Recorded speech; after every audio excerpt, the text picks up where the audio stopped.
Hello বন্ধুরা, তোমরা সবাই কেমন আছো? আবারও চলে আসলাম আরেকটা দারুণ স্বাদের রেসিপি নিয়ে। আশা করি আজকের রেসিপিটা তোমাদের কাছে খুব ভালো লাগবে।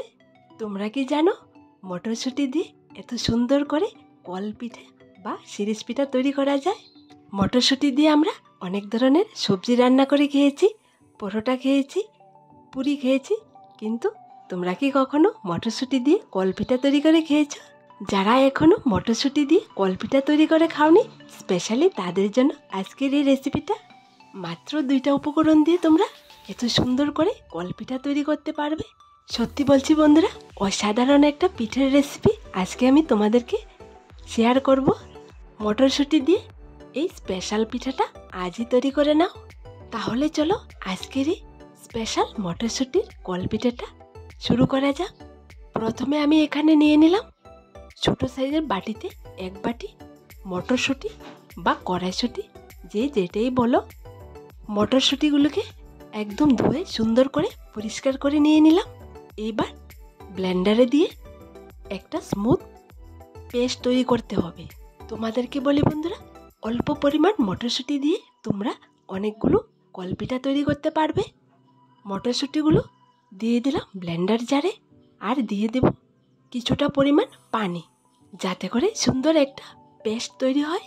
দেখো বন্ধুরা, মটরশুঁটিগুলো আমি ব্লেন্ড করে নিলাম। এইবার মটরশুঁটির পেস্টটাকে ছেঁকে নিতে হবে, যাতে করে কোনো প্রকার লাম্পস না থেকে যায়। যতই পেস্ট করা হোক না কেন, লাম্পস থাকবে। তাই তোমাদেরকে বলি, তোমরা যখন মটরশুঁটির পেস্টটা করবে অবশ্যই ছেঁকে নেবে, তাহলে দেখবে একদম স্মুথ পেস্টটা তোমরা পেয়ে যাবে। দেখো বন্ধুরা, ছেঁকে নেওয়ার পর উপরে অনেকগুলো লাম্পস জমেছে। এবার ছেঁকে নেওয়া মটরশুঁটির পেস্টটা চুলোর মধ্যে বসিয়ে দেব।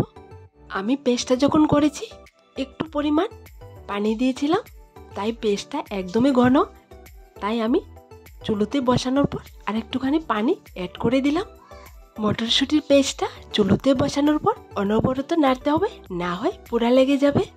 এরপর দিয়ে দিলাম স্বাদ মতন লবণ। তোমাদেরকে বলি বন্ধুরা, তোমরা যতই বেশি পরিমাণে এই পিঠেগুলো বানাও না কেন, একদম সহজে বানাতে পারবে।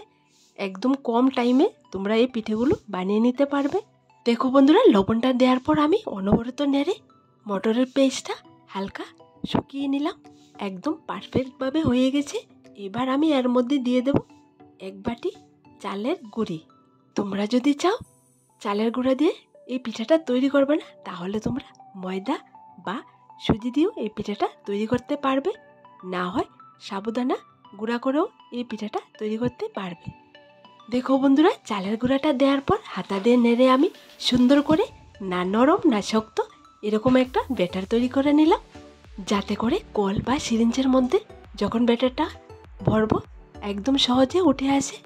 এরপর নিয়ে নিলাম একটা সিরিঞ্জ বা কল। এখানে ব্যাটারটা হাত দিয়ে ধরতে হবে না, সিরিঞ্জ বা কলটা এখানে ব্যাটারের উপর প্রেস করলে কল বা সিরিঞ্জের ভেতর ঢুকে যাবে। এই পদ্ধতিটা তোমরা ইউজ করলে হাতের মধ্যে ব্যাটার নিতে হবে না, একদম সহজে ভরে নিতে পারবে। তোমাদেরকে বলি বন্ধুরা, এখানে যে ব্যাটারটা, এটা হলো একদমই অরিজিনাল মটরশুঁটির কালার। আর এখান থেকে কিছুটা পরিমাণ ব্যাটার আমি আলাদা করে রেখেছি, কারণ আমি একটুখানি ফুড কালার দিয়ে ওই ব্যাটারটাকে মাখিয়ে তারপর কয়েকটা পিঠে তৈরি করব। আর কারণটাও তোমাদেরকে বলে দিচ্ছি, এখানে অরিজিনাল এই পিঠেগুলো যখন আমি রোদেতে শুকাবো তখন পিঠের কালারটা চেঞ্জ হয়ে যাবে, সাদা কালার হয়ে যাবে। তাই আমি গ্রিন ফুড কালার দিয়ে কয়েকটা পিঠে তৈরি করব। কারণ মটরশুঁটি দিয়ে তোমরা এই পিঠেগুলো যখন তৈরি করবে, প্রথমে কালারটা মটরশুঁটির কালার থাকবে, যখন রোদেতে শুকানো হবে, শুকানোর পর এই কালারটা আর থাকবে না, চেঞ্জ হয়ে যাবে। তাই তোমাদেরকে বলি ভিডিওটা স্কিপ না করে পুরোটা দেখার জন্য। পুরোটা দেখলে তোমরা বুঝতে পারবে। আর এখানে আমি কয়েকটা পিঠে তোমাদেরকে বানিয়ে দেখিয়ে দিচ্ছি। এই পিঠেগুলো যখন তোমরা তৈরি করবে, বেশি পাতলাও করা যাবে না, বেশি শক্তও রাখা যাবে না। একটু খেয়াল করে তোমরা এই পিঠাটা তৈরি করবে, তাহলে দেখবে একদম সুন্দর পিঠে তৈরি করতে পারবে। একদম সহজভাবে কলবার সিরিঞ্জ থেকে ব্যাটারটা বেরিয়ে আসছে, হালকা চাপ দিলে হয়ে যায়। আর যদি ব্যাটারটা শক্ত থাকে তাহলে আঙ্গুলে ব্যথা হয়, আর চাপলেও বের হতে চায় না। আমি তোমাদেরকে 1-2টা পিঠার ডিজাইন দেখিয়ে দিলাম, আর বাকি পিঠেগুলো আমি অফ ক্যামেরায় রেডি করব, কারণ সবগুলো পিঠে যদি আমি ক্যামেরাতে করি তাহলে ভিডিওটা অনেক লম্বা হয়ে যাবে। তোমাদেরকে বলি বন্ধুরা, এই পিঠেগুলো তৈরি করার পর আর স্টিম করতে হবে না, রোদ্রের মধ্যে দিয়ে উল্টিয়ে পাল্টিয়ে শুকিয়ে নিলে হয়ে যাবে। একই ডিজাইন করে আমি সবগুলো পিঠে তৈরি করে নেব। এখানে অনেকগুলো পিঠে তৈরি হয়ে গেছে, আর কিছুটা বাকি আছে। বাকি পিঠেগুলো আমি একই রকম করে তৈরি করব। পিঠেগুলো শুকোনোর জন্য আমি একটা বেতে চালনিতে নিয়ে নিলাম। প্লাস্টিকের কাগজের উপরে আমি শুকানোর জন্য দিয়ে দেব। যখন হালকা শুকিয়ে যাবে তখন প্লাস্টিকের কাগজ থেকে উঠিয়ে উল্টিয়ে পাল্টিয়ে শুকিয়ে নেব। দেখো বন্ধুরা, সবগুলো পিঠা আমি শুকিয়ে নিলাম।